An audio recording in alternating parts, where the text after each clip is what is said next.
Hello, I'm Kerry O'Shea Gorgone with Appfire, and this is the best work management show.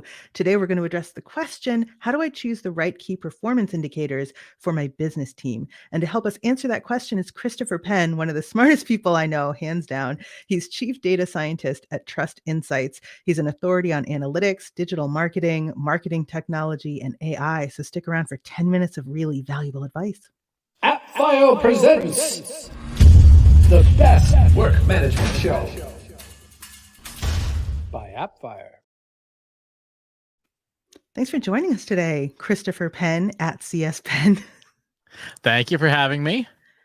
So we've talked a lot over the years about business and what success looks like, how you measure it.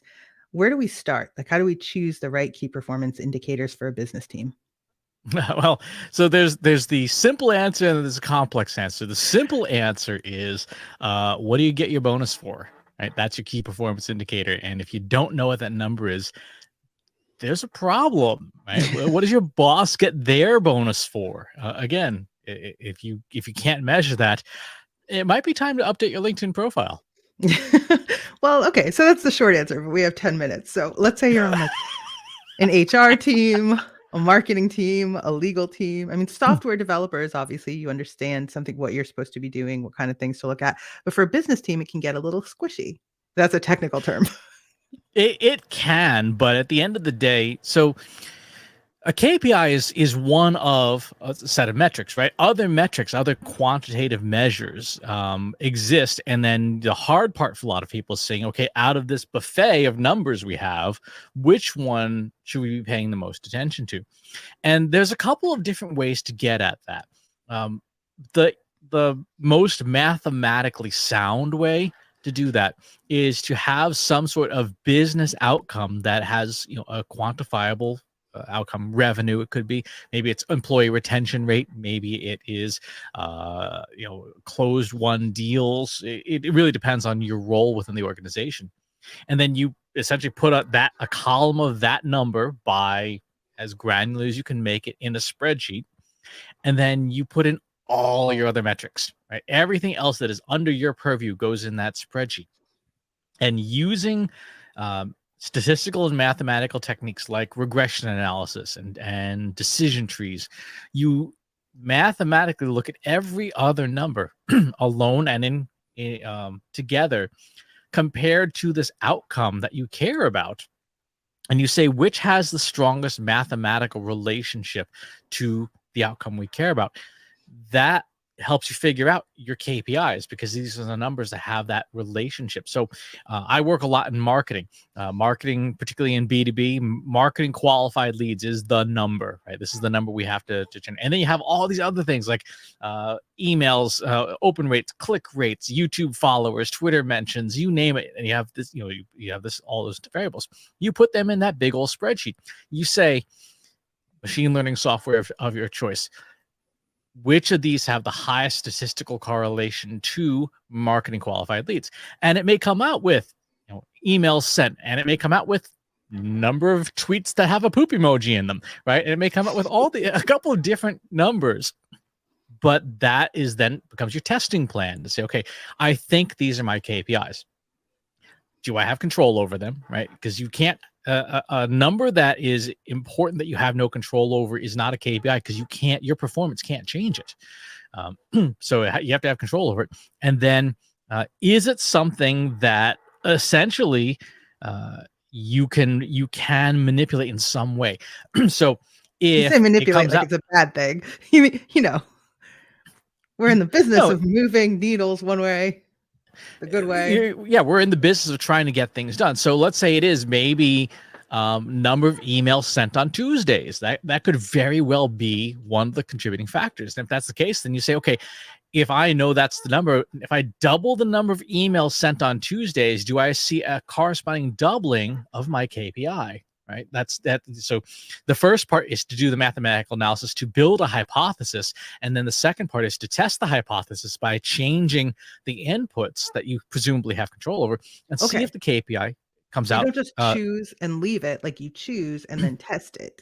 Yes, because as every Stats 101 course has ever taught us, correlation is not causation. Just because two numbers march in lockstep does not mean that they are actually related. There's Tyler Vegan has a fantastic website called Spurious Correlations. The number of drowning deaths and the number of movies Nicolas Cage has been in, there's like a very strong correlation. They have nothing to do with each other.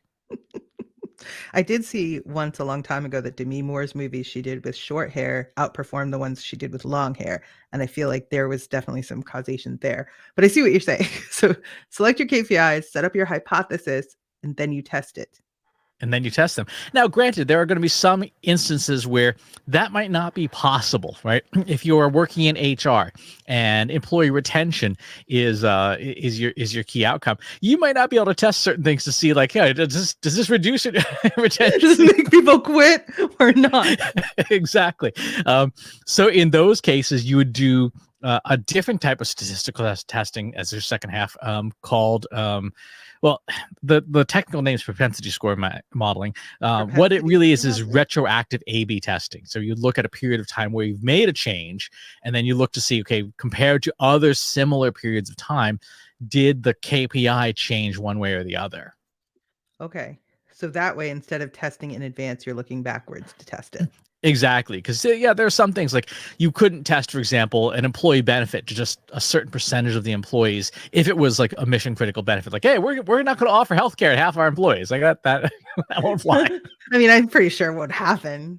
Probably don't have to test that one. Right.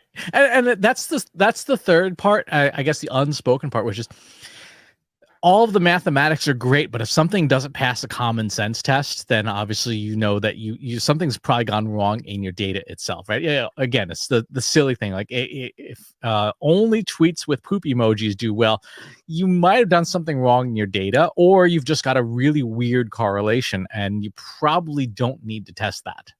It could be something else, like you were saying too. So if those are the ones that you sent, at normal business hours, and the ones that you sent without poop emojis went out off hours when fewer people or something. I don't know, whatever, maybe there's another reason is what I'm saying.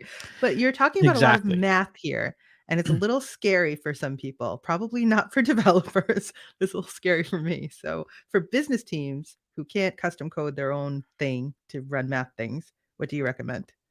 Beer.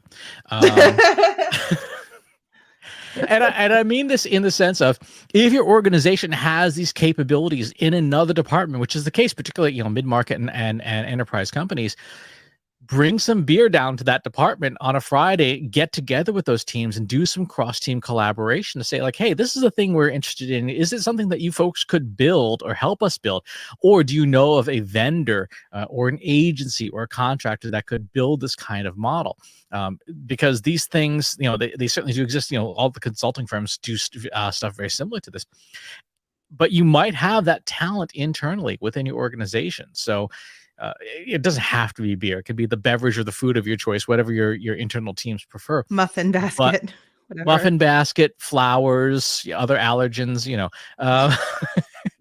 but whatever the thing is, that would be the approach to take, is to say, like, hey, who in our company can do this?